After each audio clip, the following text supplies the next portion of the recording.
मेरा कहने का मतलब यह था कि जो नजूल का बिल आया था, हाँ जी, वो उन कैबिनेट के मंत्रियों को भी नहीं मालूम था कि यह बिल आया कैसे।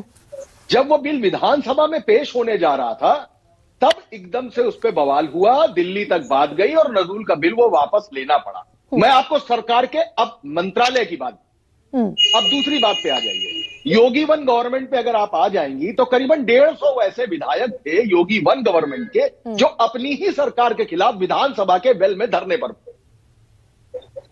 ये वहां से सारा मसला है, चाहे सांसद खरवार का मसला हो या विधायक सुरेंद्र सिंह का मसला हो, चाहे आनंद शुक्ला ने आरके पटेल पर चुनाव के दौरान आरोप लगाया हो चुनाव हराने का, ये सारे मसले आज 20 दिन के हैं ही नहीं।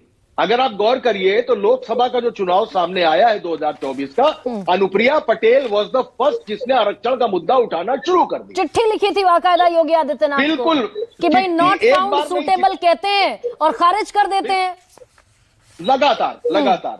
ए.के. शर्मा जैसे जो आईएएस थे, नरेंद्र मोदी के काफी करीब पाए जाते हैं, उनको विधानसभा में यह बयान देना पड़ा कि वो दिल्ली जाने वालों में सबसे कम जाने वाले लोगों में से है, ताकि वो मुख्यमंत्री को इस बात से प्लीज कर सके कि नहीं भाई, मैं दिल्ली कम जाता हूं, जो राजनीति चल रही है वो होती होगी। एक्चुअली विद इन पार्टी ये झंझट योगी वन गवर्नमेंट से है। अगर आपको थोड़ा सा भी याद होगा, 100% याद होगा कि नरेंद्र मोदी जी को योगी आदित्यनाथ के कंधे पर हाथ रखकर एक फोटो जारी कराना पड़ा था, और तब यह तय हुआ था कि यहां सब कुछ बिल्कुल ठीक चल रहा है। ये वो योगी आदित्यनाथ है जिनके लिए पोस्टर पर उनका फोटो नहीं था, बाद में इंटरवीन करने के बाद उनका फोटो लाया गया। ये लगातार चल रहा है। और ये क्या पानी अब हद से ज्यादा स्थितियां बढ़ गई। भाई कैबिनेट का मंत्री आशीष पटेल कि इस्तीफा नहीं दूंगा, इस्तीफा कायर लोग देते हैं, बर्खास्त कर दो।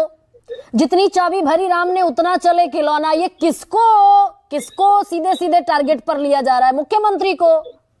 अनुप्रिया पटेल कहेंगी ना दबेंगे ना झुकेंगे, आवाज उठाएंगे। किसको कह रही है अनुप्रिया पटेल? ये दिक्कत ज्यादा बढ़ गई क्या? आशीष पटेल ने इससे बड़ी बात भी कही है कि गोली मारनी है एसटीएफ को तो छाती में मारे। यानी उन्होंने सीधे तौर पर घुटने में हाफ एनकाउंटर की जो एक पॉलिसी चल रही है उत्तर प्रदेश में, उस पर भी निशाना साध दिया है। उससे भी बड़ी बात कर दी है। और ये सारे यही वजह है कि सरकार से बड़ा संगठन है। कभी केशव मौर्य आपको बहुत फास्ट दिखाई देंगे, अंदर एक अनरेस्ट है। तभी विधायकों को सामने बुलाकर, नाराज विधायकों को बुलाकर फोटो जारी किए जा रहे हैं। तो ये 27 तक पहुंचते मनोज, 27 तक पहुंचते ये खेला और कितना बड़ा होगा, और ये परिवार और एनडीए सब इकट्ठे दिखेंगे। संजय निषाद कह रहे हैं भाई जहां से आए थे चले जाएंगे। आज की परिस्थिति में अगर आप बात करेंगी तो अखिलेश यादव को बहुत मेहनत करने की जरूरत नहीं है।